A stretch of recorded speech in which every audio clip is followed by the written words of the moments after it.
বাংলাদেশে শুক্রবার সকাল 10:38 যে 5.7 মাত্রার শক্তিশালী ভূমিকম্প আঘাত হানে তার প্রভাব এখনো কাটেনি। নরসিংদীর মাধবদীকে কেন্দ্র করে ছড়িয়ে পড়া এই কম্পনে 10 জন নিহত হয়েছেন এবং সারা দেশে 4,500-র বেশি মানুষ আহত হয়েছেন। আর ঠিক এই ঘটনার পরের দিনই আজ সকাল 10:36 গাজীপুরের বাইপাইলে আরেকটি 3.3 মাত্রার ভূমিকম্প রেকর্ড হয়েছে। বিশেষজ্ঞদের মতে এই 2 দিনের ভূমিকম্প একসঙ্গে মিলেই বড় ঝুঁকির আগাম ইঙ্গিত হতে পারে।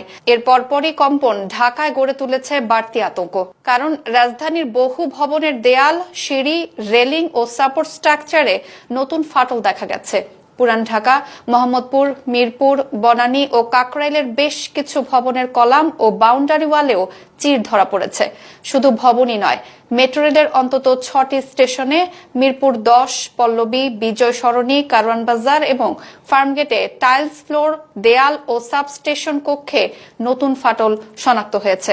এসব চিত্র সামনে আসতেই যাত্রী ও সাধারণ মানুষের মধ্যে নিরাপত্তা নিয়ে নতুন প্রশ্ন উঠেছে।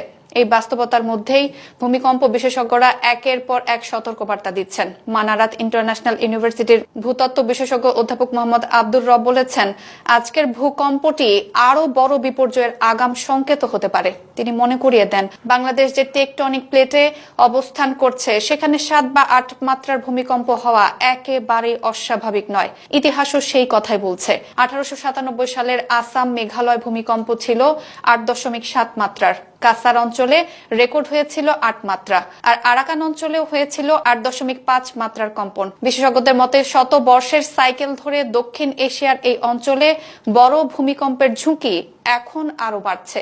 বাংলাদেশ আবহাওয়া অধিদপ্তরের ভূমিকম্প পর্যবেক্ষণ কেন্দ্রও বলছে, বিগত কয়েক দশকে ঢাকার জন্য এটাও ছিল সবচেয়ে শক্তিশালী কম্পন, যা স্পষ্ট করে দিচ্ছে রাজধানী এখন উচ্চ সিসমিক ঝুঁকিতে আছে।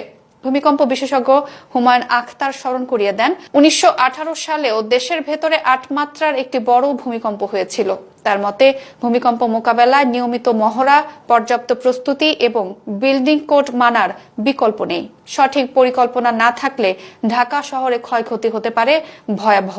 একটি আন্তর্জাতিক গবেষণার তথ্য আরও চিন্তার। সেখানে বলা হয়েছে, যদি ঢাকায় 6.9 মাত্রার ভূমিকম্প হয় তাহলে 8,65,000 ভবন ধসে পড়তে পারে, প্রাণ হারাতে পারে 2,10,000 মানুষ, আর আর্থিক ক্ষয়ক্ষতি হতে পারে কয়েক বিলিয়ন ডলার। সব মিলিয়ে বিশেষজ্ঞদের সতর্কবার্তা স্পষ্ট, বাংলাদেশ যে কোনো সময় বড় ভূমিকম্পের মুখোমুখি হতে পারে।